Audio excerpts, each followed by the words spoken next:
Bapak Ibu pernah memperhatikan nggak bagaimana Rasul Paulus memulai sebuah surat? Dia menegaskan otoritasnya bahwa dia adalah Rasul. Jadi kalau ada orang menyampaikan Injil yang lain yang palsu, dia nggak hanya melawan Rasul Paulus dan ajarannya.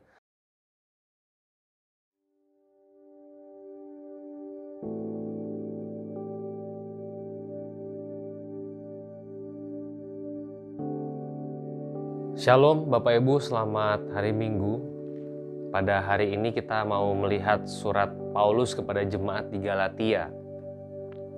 Tapi ngomong-ngomong Bapak Ibu pernah memperhatikan nggak bagaimana Rasul Paulus memulai sebuah surat? Saya memperhatikan misalnya di 1-2 Tesalonika tidak ada identitas apapun. Sedangkan di surat Roma, Paulus menyebut dirinya identitasnya sebagai hamba. Dan di dalam surat Galatia, Paulus menyebut identitasnya sebagai rasul. Agak beda-beda gitu ya. Saudara, kenapa Paulus menyebut dirinya rasul di dalam surat Galatia? Mari kita lihat ayat 1-5. Dari Paulus seorang rasul bukan karena manusia, juga bukan oleh seorang manusia, melainkan oleh Yesus Kristus dan Allah Bapa yang telah membangkitkan dia dari antara orang mati. Dari semua saudara yang ada bersama-sama dengan aku kepada jemaat-jemaat di Galatia. Kasih karunia menyertai kamu dan damai sejahtera dari Allah Bapa kita dan dari Tuhan Yesus Kristus yang telah menyerahkan dirinya karena dosa-dosa kita untuk melepaskan kita dari dunia yang jahat yang sekarang ini menurut kehendak Allah dan Bapa kita. Baginyalah kemuliaan selama-lamanya. Amin. Saudara, dia menyebut dirinya rasul sebab di dalam surat Galatia dia menghadapi orang-orang yang mempertanyakan kerasulannya. Dia menghadapi orang-orang yang menyebarkan Injil yang lain, gak seperti yang pertama dia sebarkan. Kalau saudara baca ayat 6-10, ini judulnya hanya satu Injil. Paulus menegur dengan keras mereka yang mengabarkan Injil yang lain.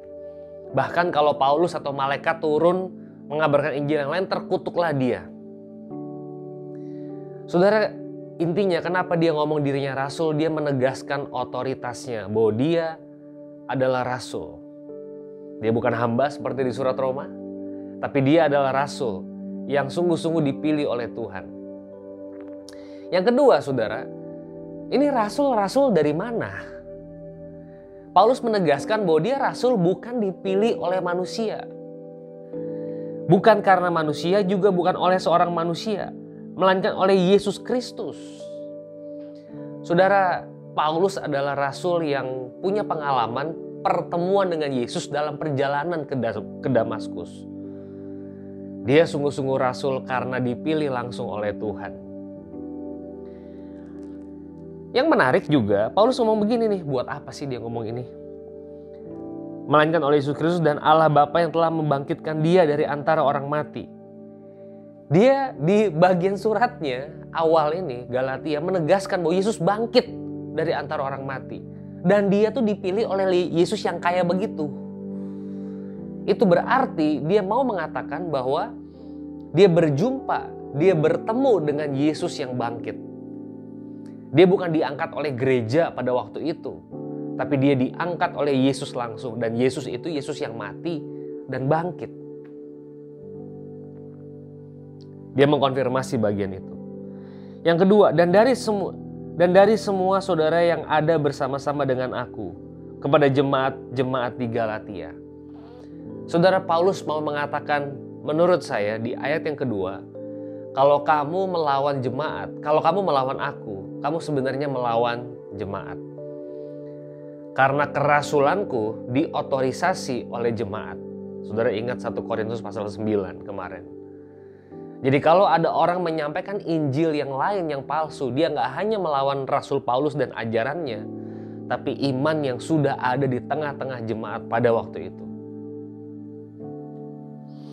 Ayat yang 3-5. Saudara, di bagian ini Paulus menggunakan kata kasih karunia menyertai kamu, karis. Dia nggak menggunakan kata yang cukup umum pada waktu itu, kairein. Tidak. Dan dia menggunakan kata yang kedua selain karis adalah shalom. Kasih karunia menyertai kamu, damai sejahtera dari Allah Bapa kita dan dari Tuhan Yesus Kristus menyertai kamu. Kasih karunia dan damai yang kayak apa? Yang berasal dari Kristus yang menyerahkan dirinya karena dosa. Lagi-lagi bicara soal kematian dan kebangkitan. Wah saudara, ini menurut saya Galatia pasal 1 kuat banget konten Injilnya. Kayaknya baru pendahuluan aja Paulus sudah masuk sebenarnya ke dalam intisari yang dia mau bicarakan. Dan akhirnya di ayat 6-10 tanpa basa-basi, kalau Bapak Ibu perhatikan surat-surat yang lain dia agak menyampaikan terima kasihnya gitu ya. Tapi di sini dia langsung menegur jemaat yang meninggalkan Injil yang pertama yang sudah disampaikan. Kristus yang mati dan Kristus yang bangkit. Itu berita Injil. Jangan ditambah-tambahin. Selamat merefleksikan firman Tuhan. Selamat hari Minggu. Tuhan memberkati.